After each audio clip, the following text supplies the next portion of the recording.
Hi everyone, I'm Gertie and welcome back to Charm School. I am so thrilled to introduce this month's pattern, which is called the Honor Roll Top. And the idea for this pattern actually came about from one of your suggestions in the yearly survey. I always love to look through your responses of the patterns you want to see. And I saw a lot of requests for woven tops. And I thought about how we haven't really done a lot of woven tops that weren't, a button front like the Patsy blouse or something like that. So really seemed like it would fill a gap in the charm library. So thank you for your ideas. And I just have to say, when you see that yearly survey request, make sure to fill it out because your idea could be next. So the Honor Roll Top, I did a lot of research into 50s patterns for easy wearing everyday blouses. And this has some of my favorite features that I found. A V-neck with an optional collar, a cap sleeve, and then shaping with fisheye darts and a side zipper. It also has really cute little side slits at the hip if you want to wear it untucked to give a really cute look. It's so versatile. It goes with so many of the separates that I'm sure you already have in your closet. So we're going to get started today talking about the pattern pieces, and then we'll get right into fabric and supplies. So let's get started. All right, so like we do every month, we're going to be going over the pattern pieces and we're looking at them all together, minimized down to 25%. So we have not that many pieces for this design. There is a blouse front and a blouse back. And one thing you want to note is that they are both cut on the fold. And that is because there's a side closure for this top. We usually have center back closures on a lot of our patterns anyway. So on this one, we have a side closure and it's an invisible zipper, okay? So we're gonna be going over how to insert an invisible zipper today. And then another thing I wanted to call out is that this neckline is almost on the true bias here. So that means it's gonna stretch a lot. We found in our test versions of this blouse that it stretches so much. Even when you stay stitch it, it's not really enough to stabilize this neckline, especially in the kind of fabrics that we recommend like challis and crepe. So we're gonna talk more about other ways to stabilize a neckline like this. And that will be one of our little tips as part of Charm School this year. So I also wanted to point out that we have 3 different kinds of darts: a bust dart, a shaped dart that gets sewn down to the waist, and then a fisheye dart. And we'll be talking about tips for fisheye darts today as well. All right, the other pattern pieces we have are the collar, and there is a shoulder seam on the collar. So you have a separate piece for the front and the back. You're gonna cut 4 fabric and 2 interfacing for each of these pieces. Then you have your facing pieces. The neckline is finished with a facing rather than the garment being lined.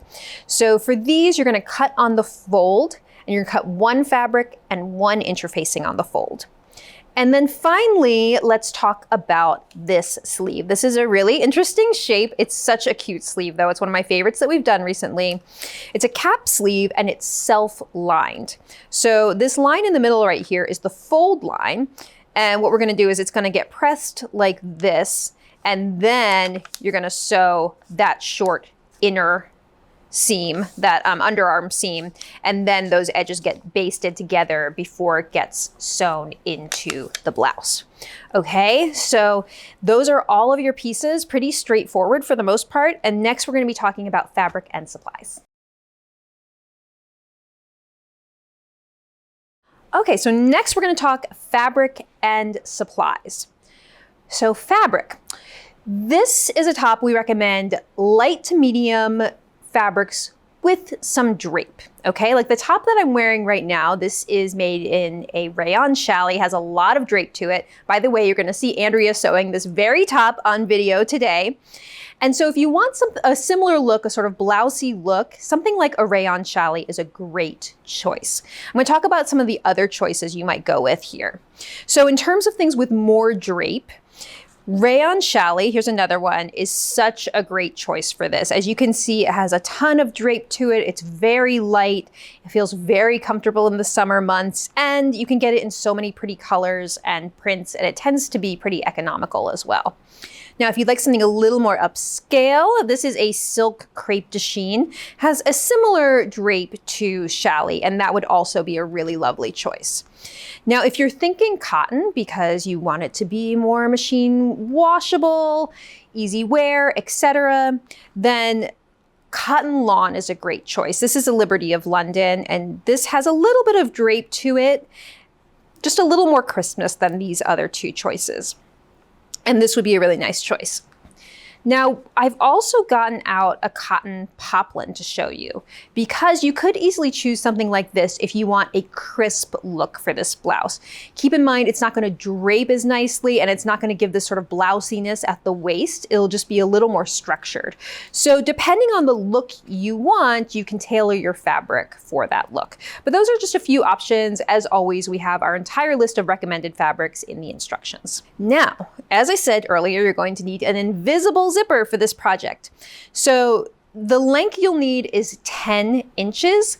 That isn't a super standard length to find in stores. We ordered ours online, but we're going to show you today, if you only have longer ones, we're going to show you how to make a custom length on your zipper and shorten one that you already have on hand. Okay, so that's your invisible zipper. You're going to need fusible interfacing for this project. So as always, we recommend a woven, weft, or tricot fusible interfacing, something with a little bit of a drape to it. If you're not sure if your interfacing and your fabric are going to pair well together, you can test just a little bit. Even, this size swatch would be great.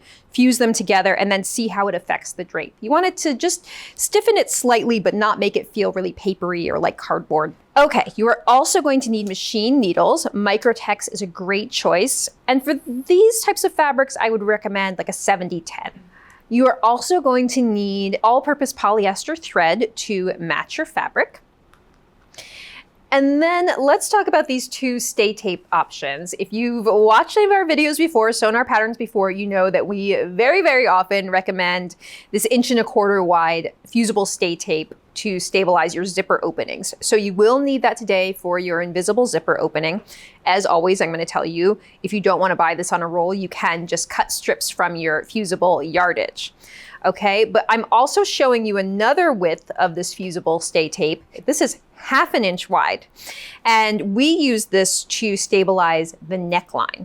Now, you can really use a variety of widths to do this stabilizing on the neckline. It doesn't have to be 1/2 inch. You just want to find a width that you can center over the seam line to stabilize it, okay? So you could even really use this 1¼ inch and fuse it on so that the edge goes all the way up to the raw edge of the fabric. You will end up then trimming off some of it, okay? So that's why we use the narrower one, just so that you don't end up trimming off some of the stay tape that you've already applied, okay? But the point is, you need fusible interfacing, and then you're going to need strips of fusible interfacing as well, no matter how you want to buy them on rolls or cut them from your yardage. Okay, so that is all your fabric and supplies. We are now going to get started sewing.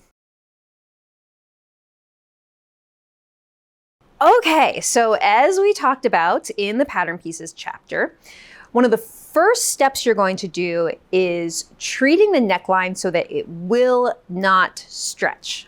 All right, so Andrea is going to be sewing for us today. Thank you, Andrea. And you're going to see her do some steps to really make sure this neckline doesn't stretch. She is going to be applying stay tape before stay stitching. And as she does these steps, she's actually going to be comparing the fabric pieces to the pattern pieces. So you're going to guarantee that your top is not stretching as you're working with it. So these steps are really important for this top because of that bias neckline, okay? So we're going to take you through every step of this. Let's get started. Okay, so let's get into this skill building section. So what we're going to do is before stay stitching, we're going to add another little bit of insurance to make sure that our neckline doesn't stretch, which is adding this fusible stay tape. Now, Andrea has put out her paper pattern here and the front of the blouse. So you won't see the dart markings because we are working from the right side right now. And also just worth noting that we have an early pattern piece here. Of course, your pattern piece will have all of your usual charm markings and text on it. But what we're really looking at is to compare the necklines of your cut piece and the pattern piece. We noticed that even with stay stitching, one of our samples stretched as much as a full inch in the front neckline. And obviously that's going to affect the fit of your neckline quite significantly. So that's why we landed on doing these 2 steps here. So, okay, you can see we've got the front neckline. Now we're working from the wrong side. Andrea's got this 1/2 inch fusible stay tape, and she's laid out the cut pattern piece over the paper pattern, making sure they're the exact same size. And now she's laying out the fusible stay tape. She's centering it over the seam line.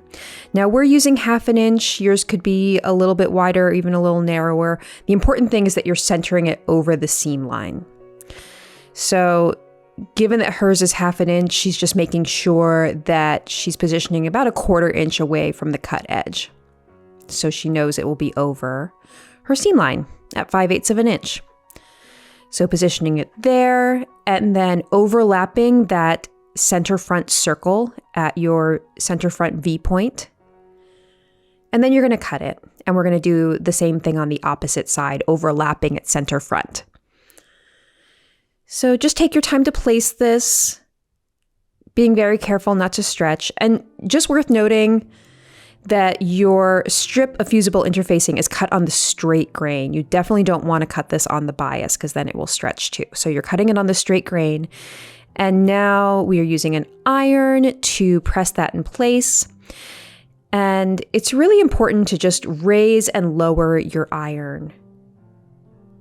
Don't do any rubbing motion or any circular motions with the iron because that can cause stretching.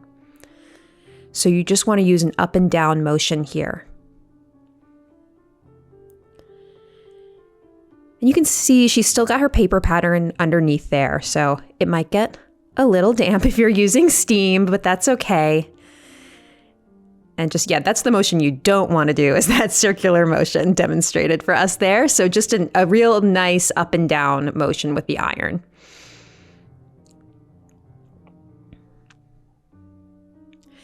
Okay, so now we're going to do the same thing on the opposite side, placing the cutout blouse front on top of your paper pattern piece.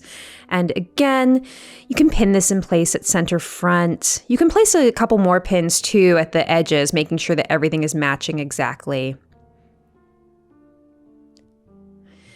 You know, we often go back to our pattern pieces too, just for peace of mind. Just if we suspect something has stretched, you can always go back to that pattern piece, compare your fabric to it.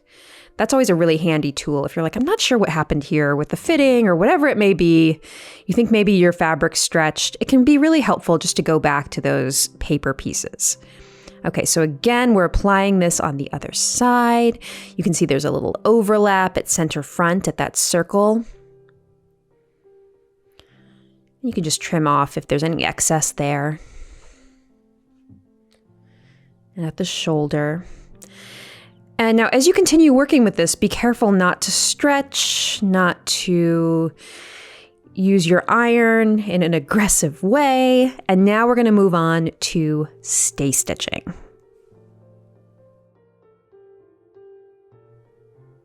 Okay, stay stitching. So normally this is something we do off camera, but we really wanted to highlight it in this video because it's so important to creating this unstretchable neckline. So stay stitching is always done from the shoulder to center front on a neckline or center back. So you're going to start at the shoulder and you're stitching at 1/2 inch using your regular stitch length. So because you're using a 1/2 inch seam allowance, that means that your stitching will be just inside your 5/8 of an inch seam line here. So as you can see, Andrea is stitching from the shoulder to the center front, and she's going to end right on or just a tiny bit past that center front circle. Now I always backstitch on both ends of my stay stitching, but with the stay tape, you don't necessarily need to. Okay, so now she has flipped the blouse front over and she's starting from the opposite shoulder and stitching towards the center front. Now you need to do this directional stitching because this will help stabilize the bias. You're sort of pushing those threads towards center front rather than away from center front, which would cause it to stretch out. Okay, so your stitching is meeting at center front, and now you can see we've got a line of stay stitching, which is now overlapping with our stay tape. Okay, so these two steps are going to ensure that this bias neckline does not stretch at all.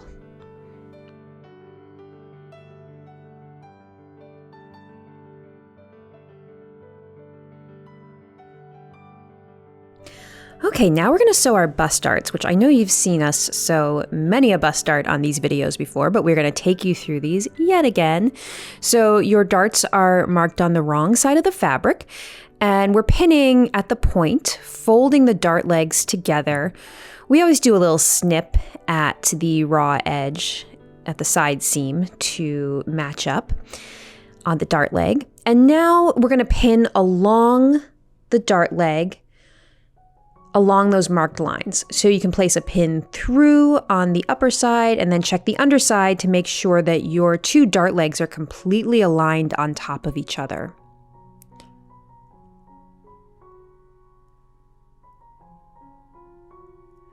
And this takes a little time, and definitely take your time with this because any discrepancy between the size of your dart or where your dart legs are laying when you sew them will definitely result in a fit difference. So it's really important just fit-wise to make sure that you're getting those dart legs exactly aligned.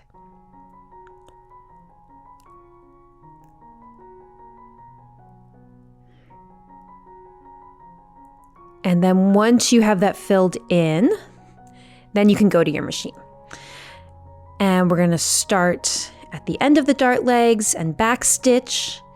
And we're using a 2.5 millimeter long stitch length and stitching to the point of the dart and just gradually tapering off. Don't stitch while you're off the fabric, but stitch to the very edge as close as you can. And then you're going to leave yourself some tails and tie them off in a double knot. Or a triple knot, looks like Andrea's doing right here. So whichever you prefer, double or triple, and then you can cut your threads close.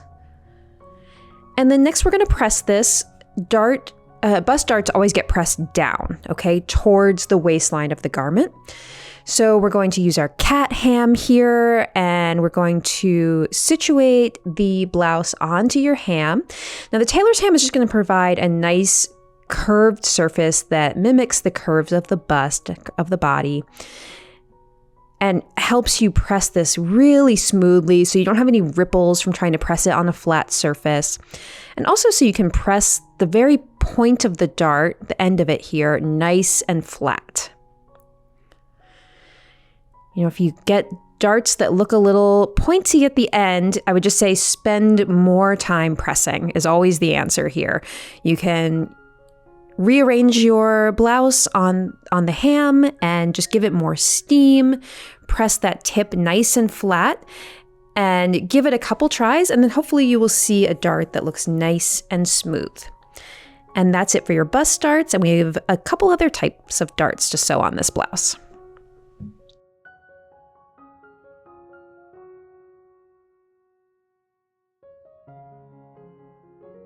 All right, so now we're going to move on to sewing the front waist darts. Now, these are not quite a fisheye dart. They're sort of a hybrid between a straight dart, which we just sewed for the bust, and a fisheye dart. They're curved darts, so it's kind of faint here, but if you go back to your pattern piece, you can see it, but it's a curved dart and it goes all the way down to the hem of the blouse. So again, we're going to fold our blouse in half, put one pin at the point, and this is always your alert to stop stitching. And then you're going to go down the legs of the dart, and especially with the curved dart, it's so important that you spend some time really aligning those curved legs. The curved dart is going to help contour the blouse a little better underneath the bust, which will give you a nice fit. So really spend some time with this, pinning those curved dart legs.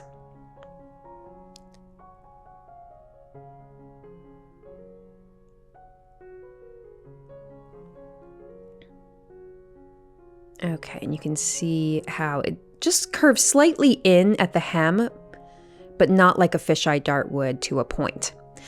Okay, so now we're going to back stitch and stitch along the dart legs.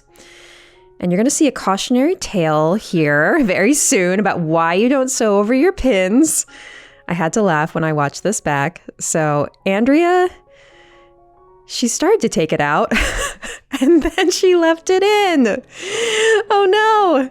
So she sewed over this pin and look what happened. This is your cautionary tale. Do not sew over your pins. I'm a real stickler for this, and Andrea is a little more fast and loose, as you can see. But what can happen is that pin can get stuck in the feed dogs, and then you have to have some serious repairs on your machine. Okay, so we're doing some clips along the center of the dart, the body of the dart. That'll help it lay flat. If you're worried about your fabric fraying, if you have a looser weave on your fabric, you can try not doing those clips, because once you press it, it will probably relax a bit, use some steam. But the clips do help the curve of the dart lay flat. So just a couple things to consider there. All right, so Andrea is pressing the dart towards the center front of the blouse on the ham again, because this is a curved dart and now the fabric itself is curved for the body. We want to have a curved surface. So get out your cat ham and you're going to press your dart with a little bit of steam.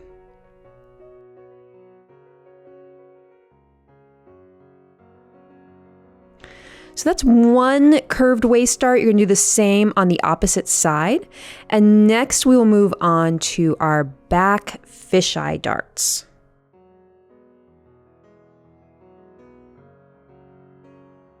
Okay, so the next thing that we're going to do is sewing the fish eye dart. And I know we had one of these pretty recently on the study hall dress.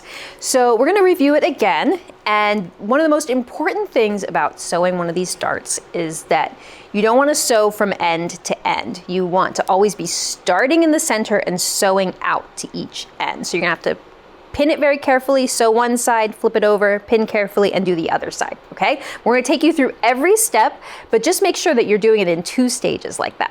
Okay, so we're ready to sew our back fisheye darts. Now, what you're gonna see is we're going to be sewing these in 2 stages, right? You have to start from the center and then stitch to each end. Now, I want you to think about this as you're pinning, how you're going to place it into your machine, because you're going to have to place the pins on the correct side of the fabric according to how you orient it in your machine. So let's talk a little bit about what that means. So you're going to pin on each end.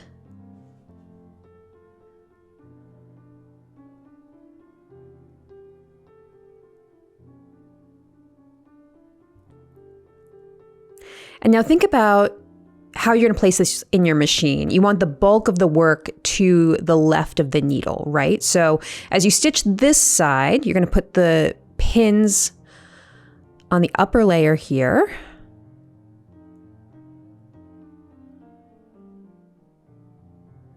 Because you always want to be stitching from the center to the point. So I often kind of have to imagine I'm putting in my machine, even just mentally, to figure out which side the pins need to be on. Okay, so we're going to finish filling in this side. Again, being very careful with these dart lines. You're going to have so much dart experience after you're finished with this blouse, because it does have 3 different kinds. And you're really going to take your time pinning, and you're going to feel so confident in your dart skills after you're finished sewing this one.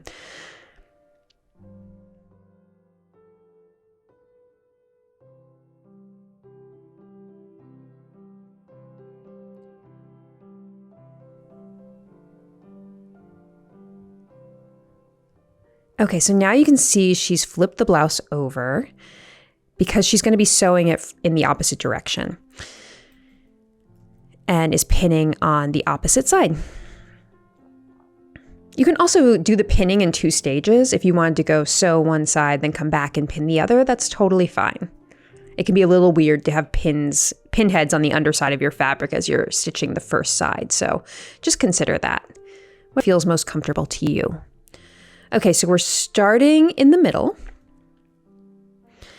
and we're going to backstitch and continue stitching along your lines. And this is just like sewing one bust dart really, right? This is like 2 of those bust darts put together because this garment does not have a waistline seam. So it's like a waist dart and a bust dart put together with an overlap in the middle. Okay, so now we're going to do the opposite side and we're going to overlap the stitching at the center of the dart. By about 1/4 inch is fine. You don't need to do a ton of overlap. But you do want your stitching to overlap a little, and obviously you don't want a gap at all between your 2 lines of stitching. Okay, don't sew over your pins. There she goes. Okay, we're going to start stitching here, backstitch again, and then continue stitching along this line. You're not backstitching at either of the points. Leave yourself tails, just like we did on the bust darts. And because we have backstitching in the center, you don't need to tie those off. You can just trim them close. It's nice to have those little embroidery scissors for that. Just keep those on your ironing board. Okay, now you're going to tie off your tails here in a double knot and then trim those close. So you have 2 sets of tails to tie off on each dart. And now again, you can clip into the center of your dart, into the body of the dart to help it lay flat. Another thing you can do is you can trim away some of that dart on the inside of the garment, or you could even just serge away a little bit if you're someone who really loves to use their serger. So, or you can just create some clips. You have many options here, and it all depends on what you're comfortable with and what works best for your fabric. Okay, so now we're going to press this dart towards center back. So use some steam and really spend some time with each of the points. Okay, so that is 1 fisheye dart pressed and sewn, and we'll move on to the next.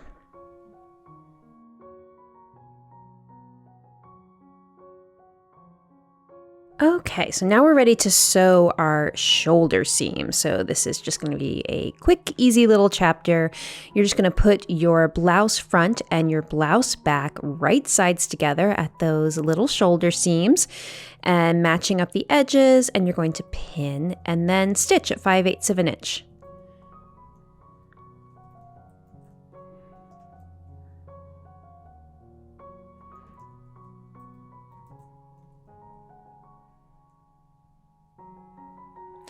Don't forget to backstitch at each end.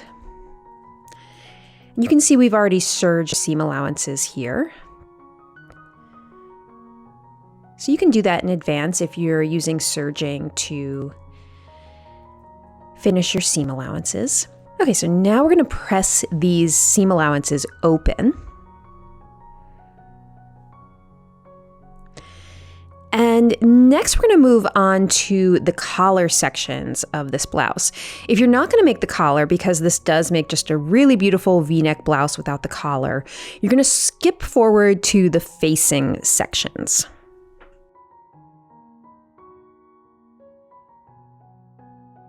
Okay, the first step is to sew the shoulder seams on the collar, because there is a shoulder seam on the collar. So you have a front collar and a back collar, and you can tell where the shoulder seam is because those little ends of the collars, those short ends, have a notch.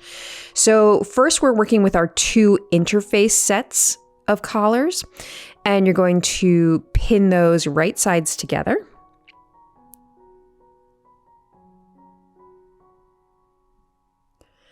Very reminiscent of the last scene where we're just sewing a short little shoulder seam here.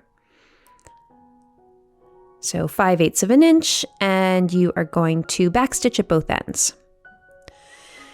Now, none of these seams need to be finished, just wanted to point out because we did have serging on the last chapter. All of this is going to be enclosed, so you don't have to worry about any of this fraying. Okay, you're going to press these open. And you're going to repeat these steps on the uninterfaced collar sets, front and back. So you can see Andrea is about to lay those out here. So the shoulder seams are already sewn on these. So you have 2 interfaced sets and 2 uninterfaced. And next we'll move on to assembling the collar.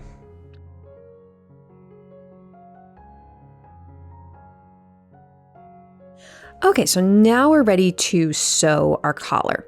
So you're going to be sewing 1 uninterfaced set to each interfaced set, right sides together. Now, I really want to warn you here that one thing you may note is that the collar is cut on exactly the same grain as the top, which means that we have a lot of bias going on that inner edge where it's going to be sewn to the neckline. We did have an issue with one of our samples stretching as well, the collar stretching out of shape. Andrea was saying that it was a polka dot top and it looked like the polka dots became ovals, and that's how she noticed that it had stretched. These rayon chalets really stretch a lot too, so especially when you get them on the bias, you may be facing a lot of stretching. So that's all to say, you know, once you've interfaced one set, it'll probably be pretty stable, but the uninterfaced one may stretch. And what I want you to do is be very, very careful while you're handling these pieces. Be very gentle with them. And if you're concerned at all, or even if you just want to double check that your collar has not stretched out of shape, just go back to those pattern pieces and make sure that if you compare them, they're still the same size. Also, if you go to apply your collar and it's somehow not fitting the neckline, that's something I would check too with this top. Make sure that you didn't inadvertently stretch your collar out of shape. Okay, so we are pinning around 3 sides here. All 3 sides except for that curved inner edge with the notches.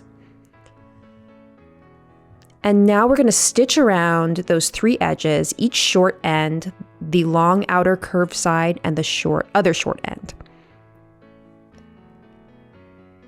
So you're going to go to your machine and you're stitching at 5/8 of an inch, starting at a short end and back stitching. And you have circles here to pivot. Andrea, I need to go just a little bit further for that one. Make sure when you're pivoting that you're still at 5/8 of an inch.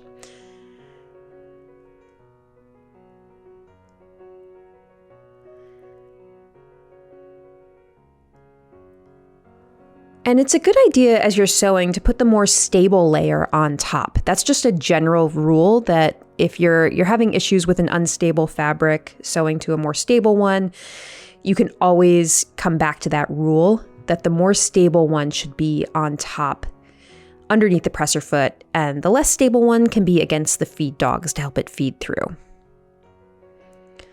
Okay, so now we've stitched around all 3 sides of the collar that we need to, and the next thing to do is to grade the seam allowances. So using a sharp pair of scissors, a small pair of scissors, and please note that Andrea finally got new scissors. We bought her new scissors because she had those dull scissors that she was hacking away with in the last couple of videos. So I'm very pleased to report that we have nice sharp scissors here. And she is trimming her uninterfaced seam allowance down to about 1/8 of an inch because this is the underside of the collar. Also worth noting that with collars, you generally don't interface both the upper and under collar. You interface the upper collar because that's the one that faces the world and you want it to have the most body and conceal the under collar. So now we are trimming down that under collar seam allowance, the uninterfaced one, to 1/8 of an inch. And the interface seam allowance, or the upper collar, should be slightly wider than that. So about 1/4 inch, you're trimming that seam allowance down to, or slightly wider. You're going to trim all the way around.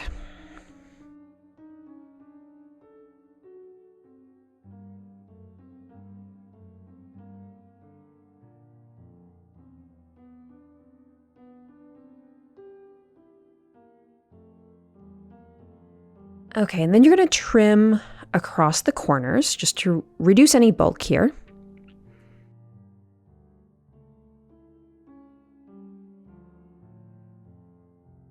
And now we're able to move on to understitching the collar.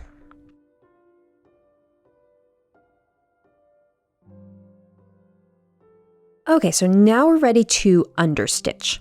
So we're just going to understitch along the long curved edge of the collar. You don't need to worry about the short ends. It's just too hard to get in there.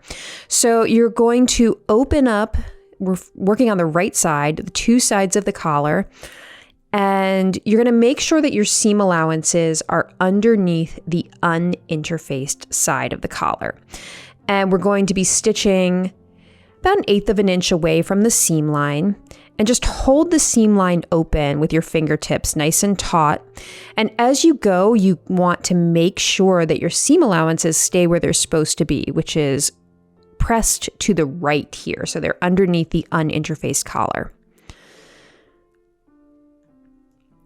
And you're not going to be able to get all the way into the corners, so just start where you can and then finish when you've gone as far as you can.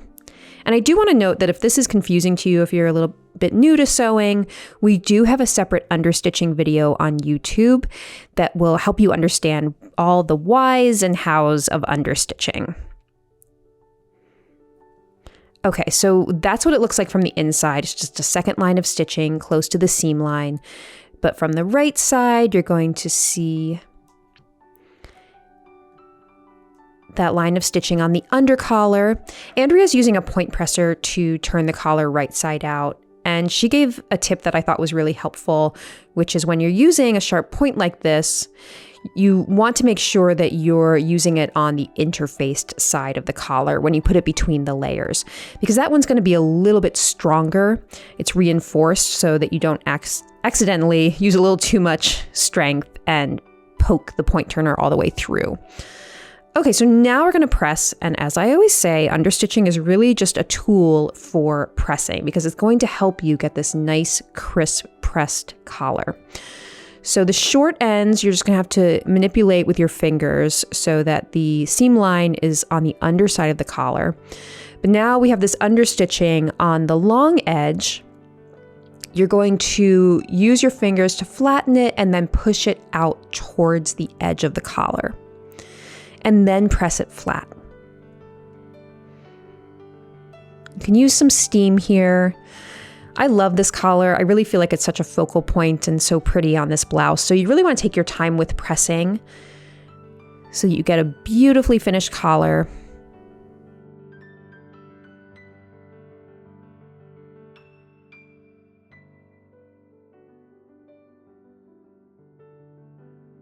And the final thing we're going to do here is baste those free edges on the inside of the collar, the inner edge of the collar, together so that this is ready to apply to the blouse itself.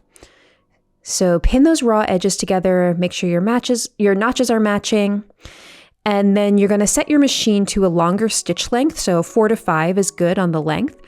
And working with a 1/2 inch seam allowance, you're going to just baste these together. You can backstitch with basting, but there's really no need to. This is just to hold those two layers together so they're not flopping around while you're trying to pin it to the blouse itself. And there we go. Next, we're ready to move on to basting the collar to the neckline of the blouse.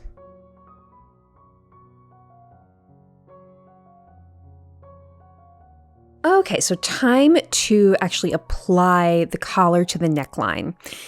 And this, you really want to take your time with this just because the center front and center back points of the collar are so important to the look of this blouse. So you really want to make sure that you're placing everything correctly and that those two sides of the collar are going to meet in a nice point at center front and center back. So what we're going to do is we're going to put the collar onto the blouse one side at a time. You want to make sure that the interface side is on the top. That's what Andrea just did when she was checking between the seam allowances to make sure she had the interface side of the collar on top. And now she matched her shoulder seams, put a pin there, and now she's checking her notches. So it's worth noting that the front and back collar are different from each other because the front and back neckline are different from each other. So if things aren't matching up, that may mean that you're accidentally applying your front collar to your back neckline or vice versa. So now what we're doing is we're looking at the center front of the blouse. You have a circle mark exactly at the center front on the 5/8 of an inch seam line on the blouse, and you want to match that exactly to the finished edge of the collar. So you can see right there where Andrea's thumb is, that's the circle, and now she's making sure that the finished side, that short side of the collar, is exactly on that circle mark. And then filling in pins. Okay, now we're going to go to the back. There is a notch on the back as well. And you can see here that it looks like maybe the collar tried to stretch just the tiniest little bit. There's like a little bit of excess there. We know our neckline didn't stretch on the blouse because we did so much work to make sure that it doesn't. So if you're seeing just a little bit of excess, that's fine. You're just going to see how she's just sort of placing them together and then pinning using a lot of pins. So often, if it's just a slight amount of excess, you are able to just pin it in and distribute it. Okay, same thing on center back with that circle mark and the finished edge on the short side of the collar. You're matching those exactly. If these are slightly off, then it's going to really spoil the look of the center front or center back of your blouse. So really take your time with this. It's very important that you get those points exactly right for you to be happy with your blouse now that you've spent all this time on it. Okay, so now we're going to do the same thing. No, we're not. We are going to baste. I didn't realize. Okay, so she does one set at a time. That's fine. You can do it that way. Okay, so now we're still on our basting stitch. And we are going to baste that collar in place at 1/2 inch again.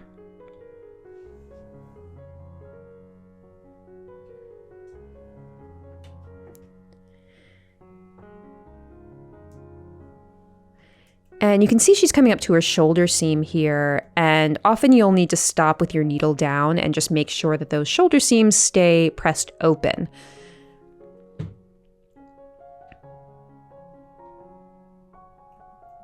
And then you can continue on to center back.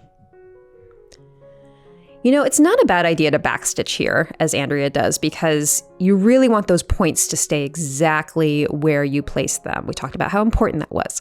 So you can backstitch there just to give it a little extra security. And now we're going to do the exact same thing with the opposite side of the collar. We're going to look at Andrea's beautiful hair here a little bit. It's really hard to do this without leaning over the table, so I've been there before. You'll see the collar in just a minute. Okay, so what she's doing is she is making sure that those points meet exactly at center front. The seam allowances are going to overlap slightly, okay? So keep that in mind, but the finished edges should be exactly meeting at your circle mark. There you go. Now we see it. So you're seeing some overlap, but at your circle, the pieces are exactly meeting. Okay, so now she's going to continue pinning all the way around and then basting that side on as well.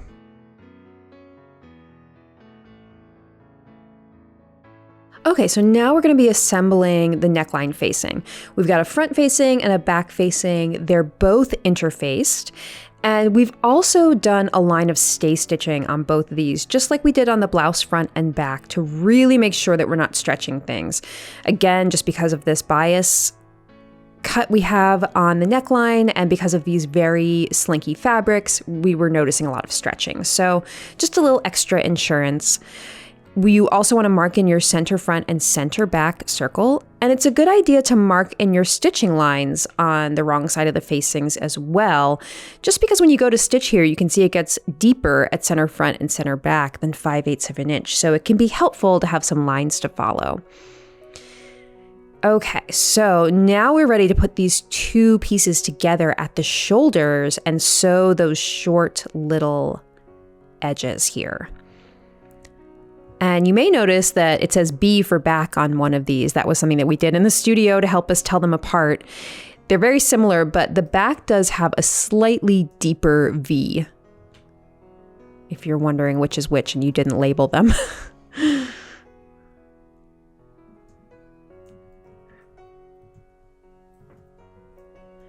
And now we're going to stitch at 5/8 of an inch and make sure that you're on your 2.5 millimeter stitch length because we were just basting. So you want to make sure you change that back now.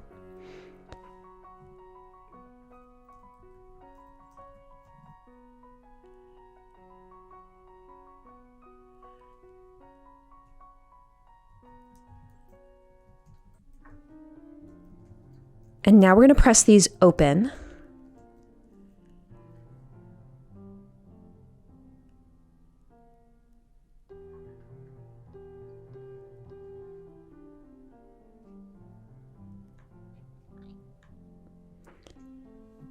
And there is your facing unit that's ready to apply to your blouse.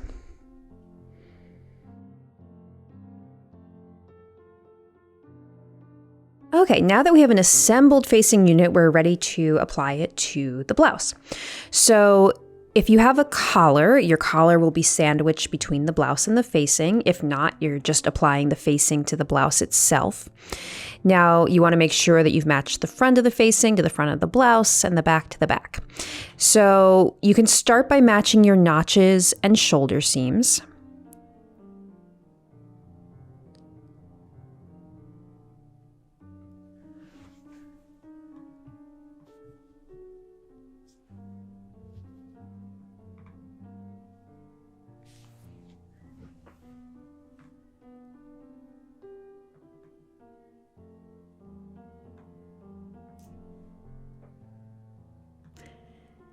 And then once you have all those match points pinned, you can fill in between, and then we'll go back to center front and center back to really focus on those points.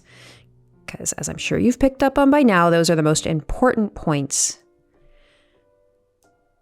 on this blouse. And when you get to the shoulder seams, you're gonna have a lot of layers there. So just make sure that everything is staying pressed open.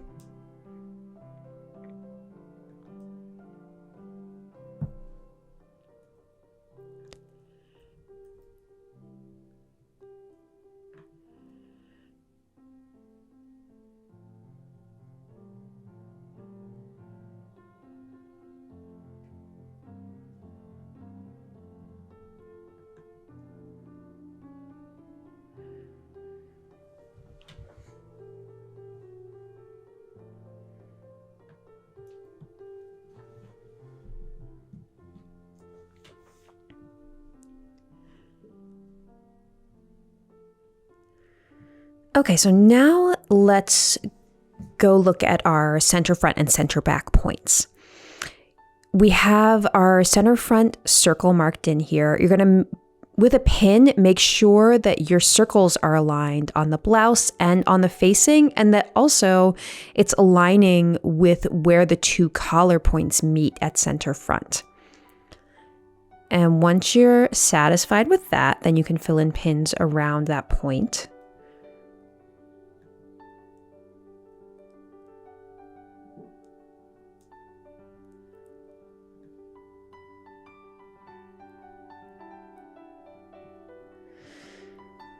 And you can see Andrea's just really triple checking here, which is a great thing to do, that her circles are exactly on top of where the collar points meet. And we're going to do the same thing on the back, filling in pins as needed, and then focusing on that center back point.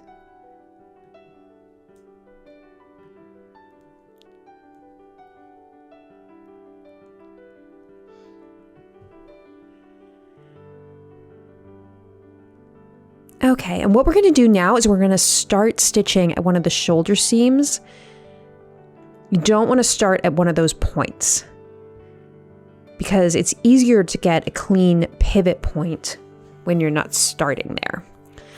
Okay, so starting at the shoulder seam, we're sewing at 5/8 of an inch with our regular stitch length. And now when you get to a center front or center back point, you have your marked in stitching here. And you're going to want to go from following the mark on your machine to following your marked in line. Or just stitching towards your circle and then pivoting exactly on your circle. You did all that work to get all those elements aligned, so make sure you're sewing it exactly right there. So stopping with your needle down on the circle and then pivoting and continuing on the other side.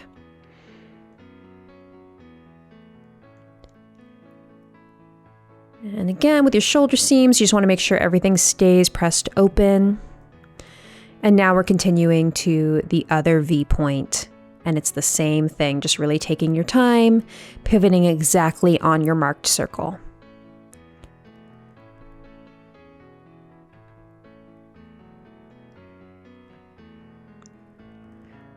Okay, so now you can kind of do a quick check to make sure you don't have any little tucks or anything. You can also lift up your facing. If you did a collar, you might want to lift up your facing to make sure that your collar points look exactly as you want them to at center front and center back. And now we're going to do a lot of grading. So if you did a collar, again, you're going to have a lot of layers here. So this will be a 3-step grading process. But the facing will be the shortest, or the narrowest, I guess I should say, as you're grading. You can trim that one down to 1/8 of an inch. And then the next seam allowance, which on our top here in this lovely lilac color, is the collar, and that would be trimmed to about 1/8 of an inch. And then finally, no, not 1/8 of an inch, 1/4 inch. And then finally, the blouse itself, which will be about 3/8 of an inch. So that's the widest. Okay, so you're just gradually making the seam allowances slightly wider as you get closer to the outer layer. And that's going to help hide those seam allowances underneath so you don't see a little ridge or get too much bulk right on top of each other. You're sort of creating this beveled edge of seam allowances.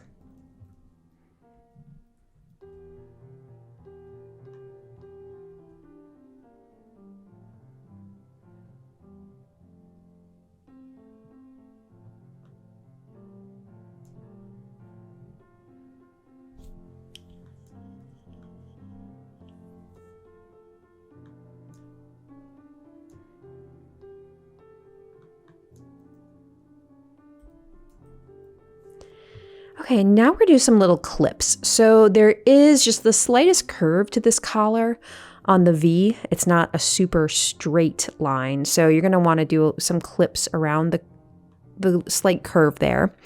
And then most importantly, you're going to want to clip at center front and center back into that V point. And this is where I'm so glad we got Andrea these new sharp scissors, because you really wanna just be using the point of your scissors and clipping to that point. And you can see she's doing each of those layers separately. And next we're going to move on to understitching the neckline facing.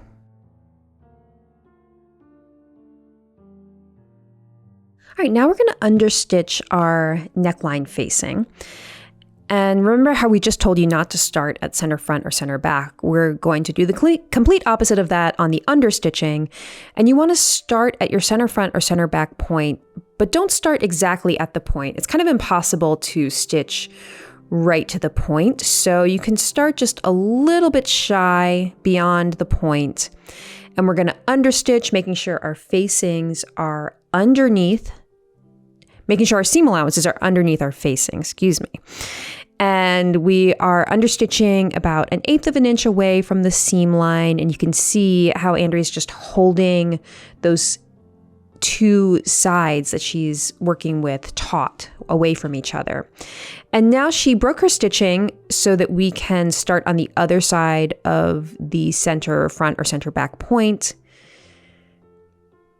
So she's doing this in 2 steps, just avoiding the center front and center back point. Not a lot. You can stitch close to it, but just you don't need to stitch exactly to it.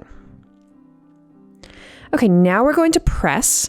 So you want to place it on a raised or curved surface here, like a ham, and you're going to turn your facing to the inside. Use your fingers to roll out the understitching to the edge of the neckline. The collar is flipped out to the right side of the garment, and you're pressing the neckline nice and flat.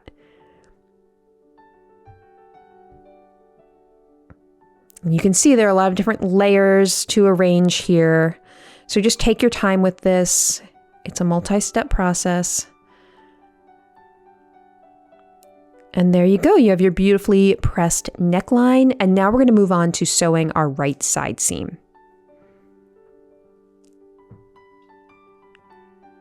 And you can see we're just double checking to make sure that our points of the collar look beautiful, and they really do. But if you're not happy, you can go back and fix them now.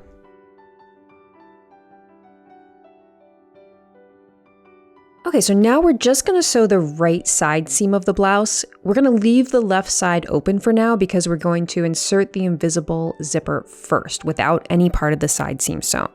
So make sure this is the right side as you would be wearing the blouse, and put it right sides together. And this blouse has a vent on the side, so that means it's not sewn all the way down. It's got like a little slit on the side seams.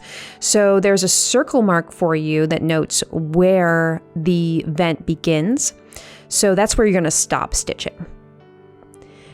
But you're going to pin from the armhole down. Make sure the dart is nice and flat and the edges are all aligned. And here you can see we have a circle mark.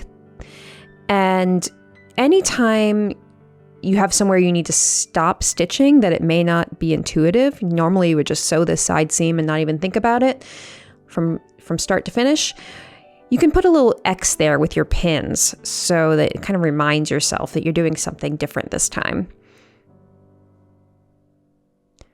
And now we're going to stitch from the underarm to your crossed pins at the circle mark.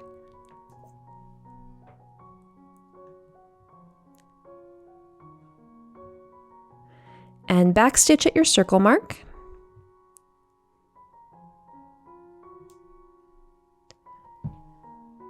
And now we're going to press these seam allowances open. You can see a sleeve board is a really handy surface to do this on.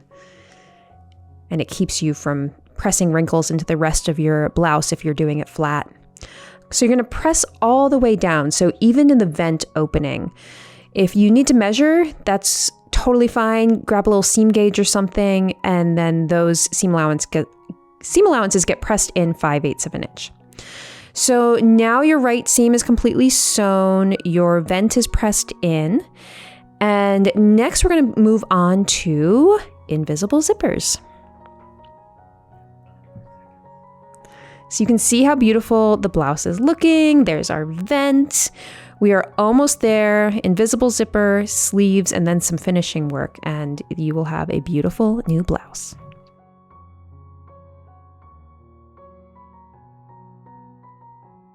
Okay, so we're going to show you how to shorten an invisible zipper. This is a handy thing to know how to do, especially because what we're calling for on this blouse is a 10-inch zipper, which is not a super common length. So it's pretty likely that you'll have to buy something longer and shorten it down. So what we're doing here is we're just measuring the zipper from the upper stop, just below where the pull is, down to 10 inches and making a mark. And now you're going to set your machine to the widest zigzag, ours is 5 millimeters, and to a 0 on the stitch length. So you're gonna have a wide stitch that does not move forward. And then you just wanna center your presser foot over the center of the zipper. So now we're doing a zigzag, just building up a little bit of a thread stop there. So just go back and forth until you have a little bit of a stop there. And now you can trim below your new stop. You can double check your length. If it's a little bit longer than the length between the two zipper circles here, then that's totally fine. You don't want it to be shorter though. And now you're going to trim just below your new thread stop, about 5/8 of an inch. You can use pinking shears if you want to get a real fancy look there, but just trim it, doesn't matter how. And then the next thing we're going to do is we're going to press our zipper teeth to flatten them a bit. The thing about invisible zippers is that the teeth are sort of coiled, rolled inward to the wrong side of the zipper so that you get an effect that looks like the zipper is part of the seam, right? So it's totally hidden. But that makes it kind of hard to sew in between that little coil that's rolled in. So one thing you can do is before you sew is just roll out the coil of the teeth, just flatten it a bit and then press it. That'll make the sewing a little bit easier. And what we're doing here is just pinning this to the ironing board so that you have some tension to work with here as you're pressing. I think we have another little mishap that happens on this video. I know you guys like the little mistakes that happen. And I think that Andrea accidentally presses. Her blouse is a little too close to where she's pressing and she gets, she accidentally melts her interfacing a little bit. Maybe on the next one. Anyway, she's going to do the next side.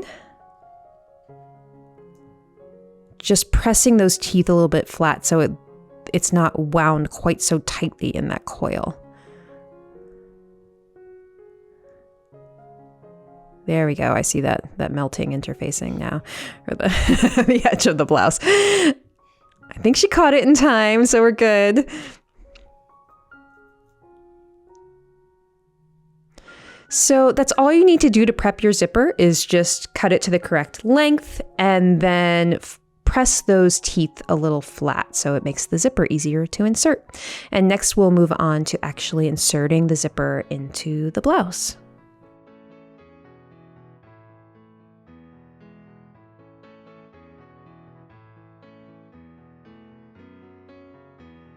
Okay, everyone, this is the moment you've been waiting for, the invisible zipper. So we don't do a lot of these here at Charm, so I'm excited to bring this to you as our Charm School lesson this month. So you're gonna watch Andrea do this step by step. I will say for me, some of the things that make an invisible zipper easier are making sure that you iron the teeth open before you start on the zipper. And also I find having an invisible zipper foot invaluable. It just makes the process so much easier. And a thing to remember about this top is that you're going to be installing the zipper upside down, okay? So if you've ever sewn our Charm Patterns Rita blouse, it's the same process. But we're going to take you through this step by step. I promise it's not that scary. All right, let's get started. Okay, so we're looking at the blouse with the right side seam sewn.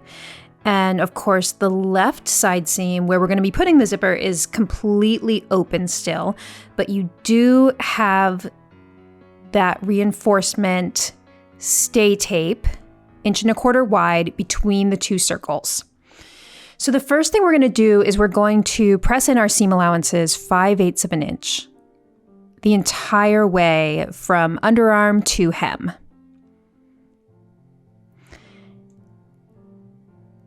And you can see that once you start pressing your seam allowance, if you have your 1¼ inch wide strip of interfacing there, your raw edge of the fabric should just match the edge of the interfacing.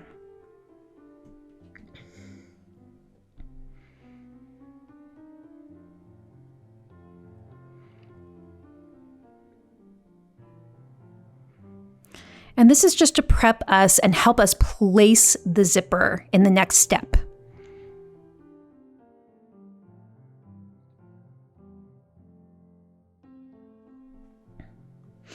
You can see we're having a bit of a leaky iron issue in the studio.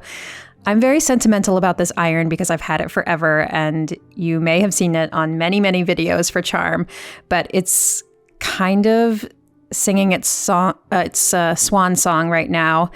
And next month you will see a new iron in the videos, which is bittersweet to say. All right, so we've turned this top around and we are now turning in the seam allowances on the opposite side. So again, just pressing in 5/8 of an inch.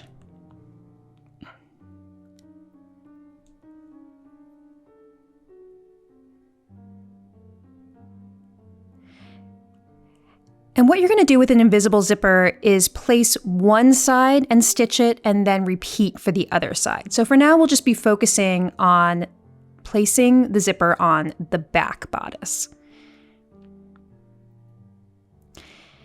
And as I mentioned in the last scene, it's going to be technically upside down. So when the zipper is closed, the pull will be closer to your waist.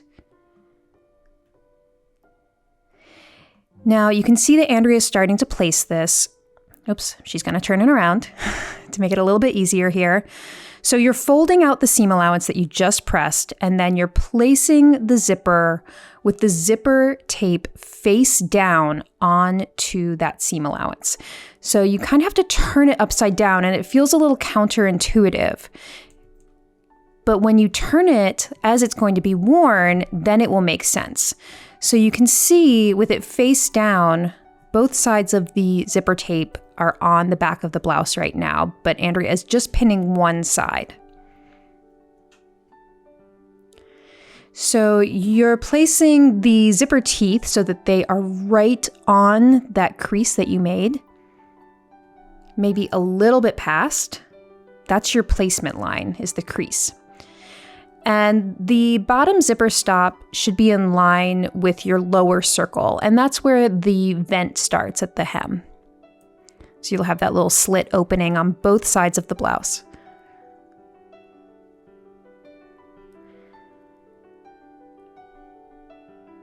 And she's going to sew this zipper from the bottom up, and that's why she's placing her pins with the heads towards the underarm. So they'll be easy to remove as we stitch.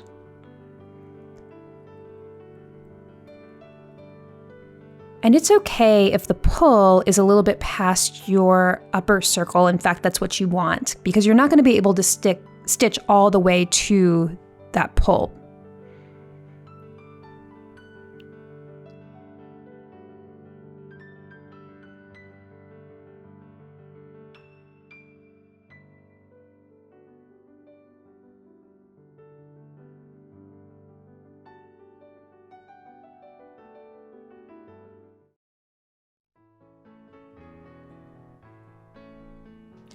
Okay, so normally to sew a zipper, we would use a regular zipper foot. And for our Berninas, that's this kind that you can move the needle to either side.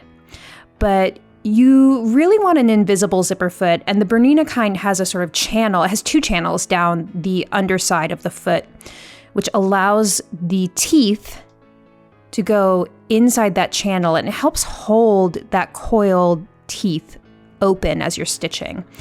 These feet are so great, and they make sewing an invisible zipper super easy.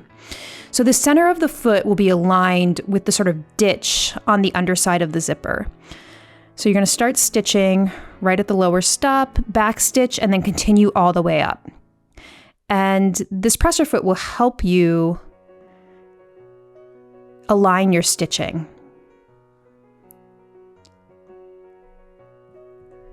So you're going to sew as far as you can. Like I said, you're going to get to that pull. It's really bulky, and you're going to have to stop. And then you'll back stitch and trim your threads.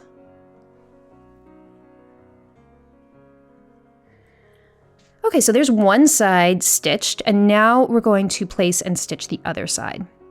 So you want to be really careful about how to place this. Again, it's not super intuitive, but you're going to place the zipper tape face side down on the right side of the seam allowance. And so put one pin in there, and then you can kind of test yourself. So close the zipper, close the seam up, and see if it's going to be smooth. And then when you open it, you can see it looks like there's a twist in your zipper tape. So it can be a little confusing, but that's what you want. It should look like there's a little twist at the base there when you're stitching it.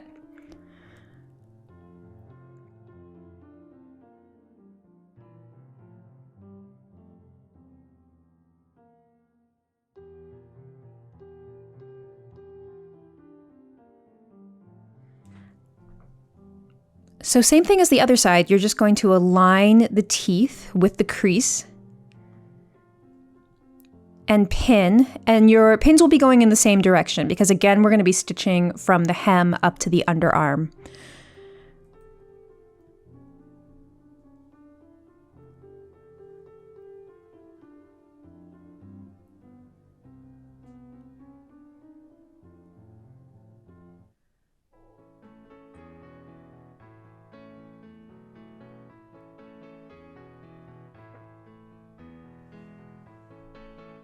pinning the front of the blouse, so just make sure that the bust dart stays pressed down.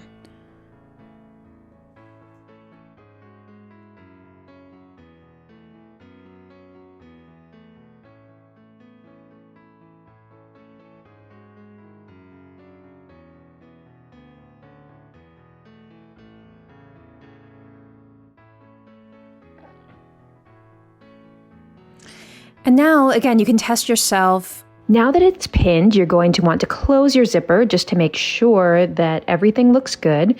And then you're going to stitch again, same idea as the first side of the zipper. Using that invisible zipper foot and stitching from the bottom of the zipper up to the pull. Making sure that your bust dart stays pressed down. And now we're going to backstitch at the end.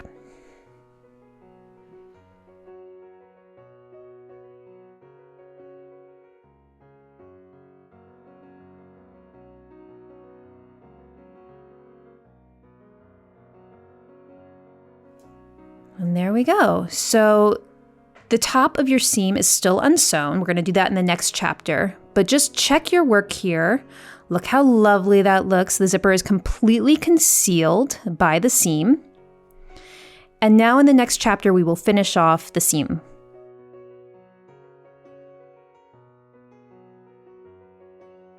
Okay, now we are going to finish off this left side seam above the zipper. So what you want to do is pin right sides together. You want to get the top of the zipper out of the way. And now we're going to sew from the armhole down.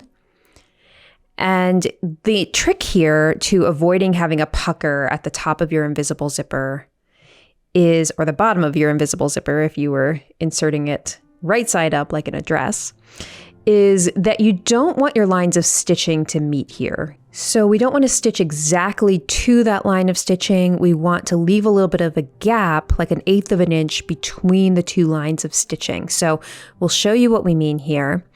You're going to put this in your machine using a 5/8 of an inch seam allowance. It's helpful to still be using a zipper foot here, like a regular zipper foot is great for this.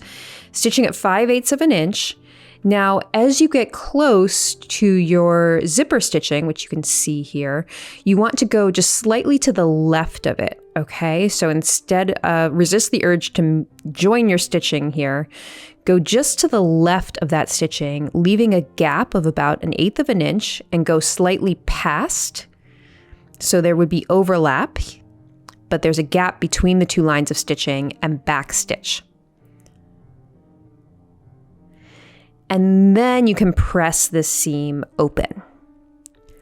And that little trick of not having those two lines of stitching meet, but rather leaving a little gap between them and going slightly past each other is what helps you have a really lovely top of your zipper here with no puckering.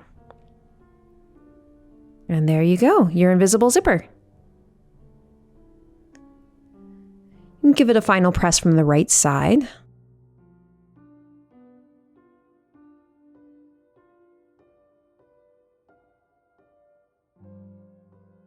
Okay, now we're going to work on our adorable little cap sleeves. These are self-lined, so you're going to need to fold them in half along that marked fold line and then press them to crease. And the crease is the hem of the sleeve, so we don't need to do any hemming on the sleeve, which is nice.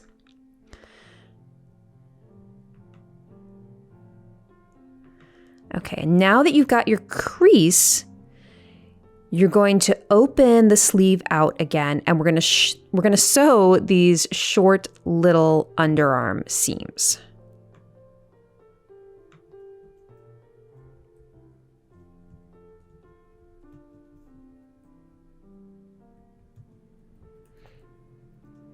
Okay, so open it out again, and then you're going to put it right sides together at the underarm seam, like so. It's a real tiny little curved seam. So just use a few pins there, and we're going to stitch at 5/8 of an inch and make sure you follow the shape of that seam as you're stitching. There's a slight pivot in the middle.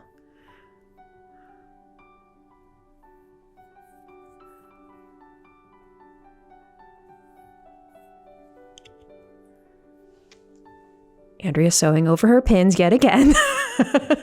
She said earlier she thought she was getting better. And I don't, do we agree? I'm not sure. It's very funny every time she realizes she did it though. It's a hard habit to break once you get into it.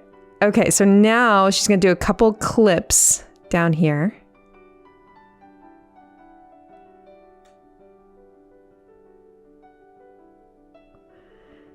And now you just need to press this little seam open. And it looks like you can put it over your ham if you like, or a sleeve board, whichever. And press this open. And just be careful with this pressing because of that sort of pivoted shape there. It's a little tricky, and because it's so tiny.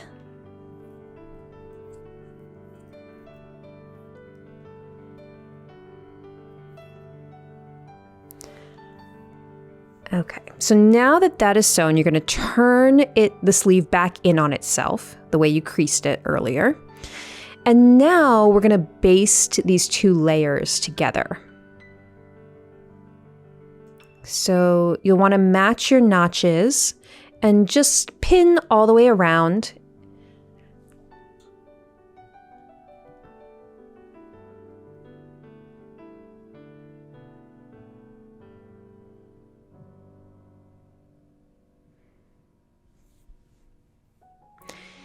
And now just go to a long stitch length, so 5 millimeters is great, 4 to 5.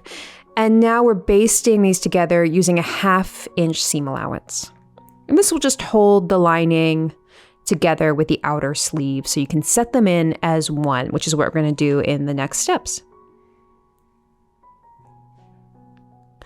So you'll want to do your easing stitches along the cap now between your notches. As always, we're going to do 2 rows of easing stitches between your sets of notches.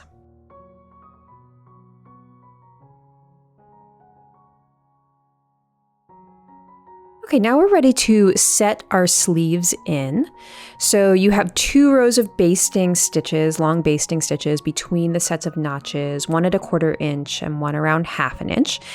And now we're gonna start setting our sleeve in. We always like to match our underarm seam first. Right sides together.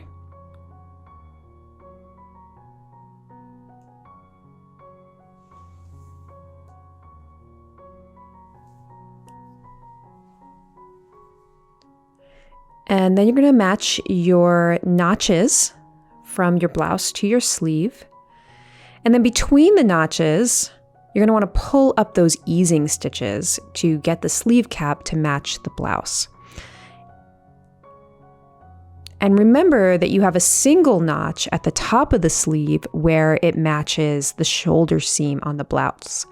And what Andrea is doing is just pulling up her easing stitches to get them to match, ease into the sleeve, into the arm side. You can see there where the sleeve itself has more slack than the arm side. So she's pulling up her easing stitches, just like you would to gather, but not quite so aggressive because we don't want a puff sleeve here. You just want to set it in with no visible gathers or pleats. So just pull it up slightly so that you're seeing ruffling along the seam allowance, and then pin it into place.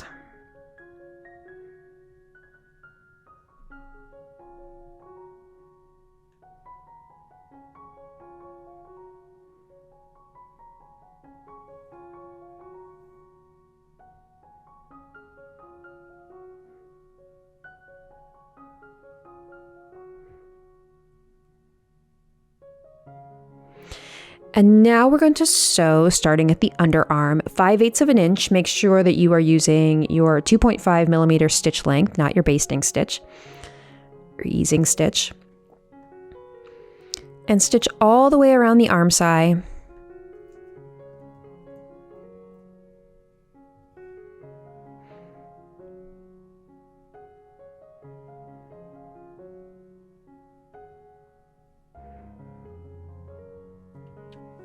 And it's a little easier to sew from the inside of the blouse rather than from the sleeve side. And the feed dogs will help ease your sleeve cap in as well. So just check that you don't have any gathers or tucks or pleats or anything. That looks so beautiful. And then the final thing to do is to trim down the sleeve, the arm size seam allowances. We usually use our serger to do this and trim it down to 3/8 of an inch and finish the seam at the same time.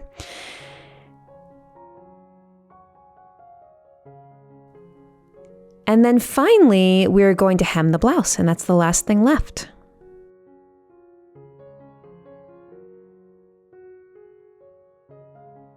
Okay, so the final thing to do is to hem our top.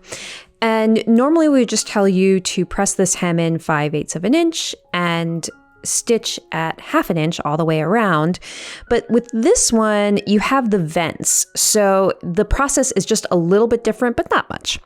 So what you're going to do is you are going to start on one side and you're going to press the hem up 5/8 of an inch.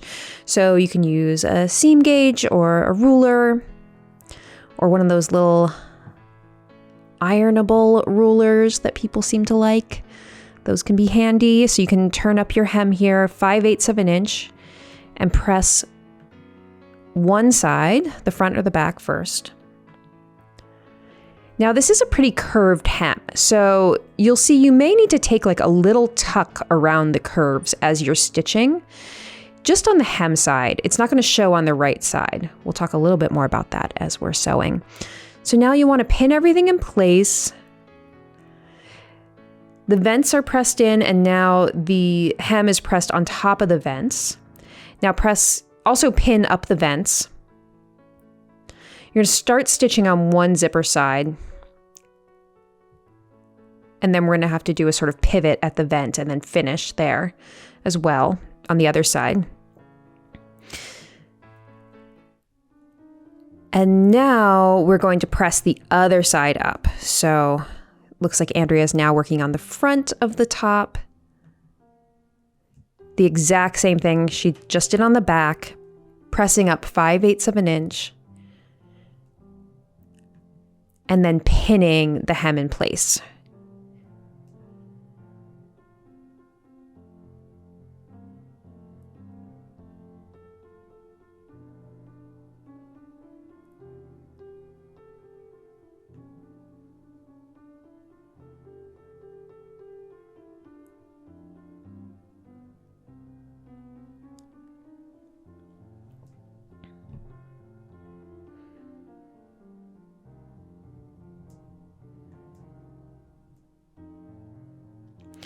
Okay, so now we're going to start stitching at the base of the zipper on one side. And Andrea's stitching from the inside, which is not a bad idea on this top because there's a lot going on those corners. So you're stitching 1/2 inch is your seam allowance. You're pivoting at the corners. Now see how there's a little tuck in the hem? This is what I was mentioning earlier. That is totally acceptable. If you have a very curved hem, you can take a little tuck like that just to get rid of some of the excess in the hem. And it'll press flat in the next step. Okay, so now we're gonna pivot twice at the top of that vent. Create a square or a rectangular sort of shape at the top of the vent. Pivot at each lower corner, and you're stitching at 1/2 inch on the other side now. Maybe taking a couple tucks as needed, one on each side of that dramatic curve.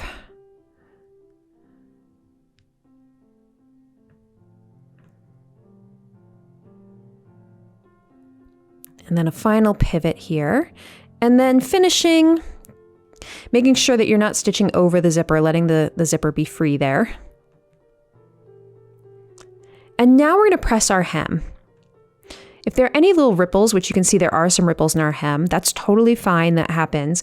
But you do want to press it and maybe use a little steam to make sure that you get those ripples out. And the great thing is you're not going to see, if you took a little tuck, one or two, you're not going to see it from the right side. And that's a technique that you can use in really full skirts too. Think a circle skirt with a deeper hem. You may need to take little tucks or ease the hem in on the inside.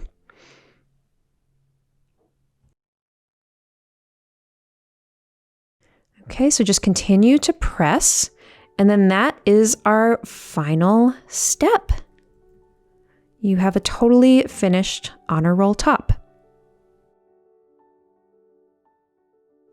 And there it is. It's so beautiful. I love this color so much. And it looks great in this drapey rayon.